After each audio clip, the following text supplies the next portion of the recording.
بأمارة إيه؟ بأمارة إيه؟ إن ما شاء الله حاجة جميلة قوي في نادي الزمالك. يعني ما شاء الله حاجة حلوة قوي يعني. الاهتمام بالأعضاء بشكل جميل.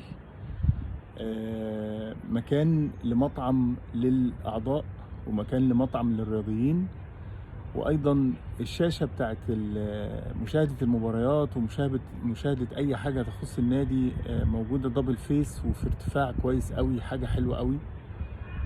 تفكير حلو وتفكير سليم، وأيضا مكان للنشاط الاجتماعي مخصص للنشاط الاجتماعي، وكل حاجة كده منظمة وكل حاجة جميلة.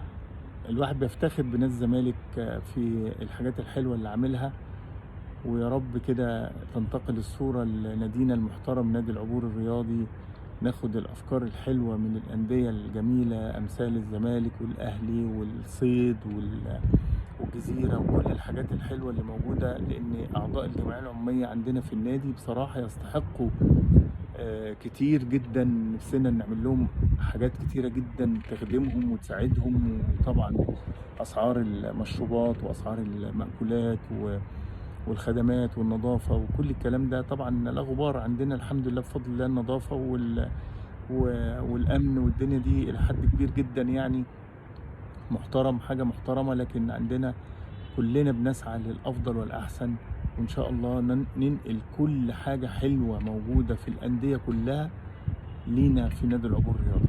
شرفتونا وأنستونا.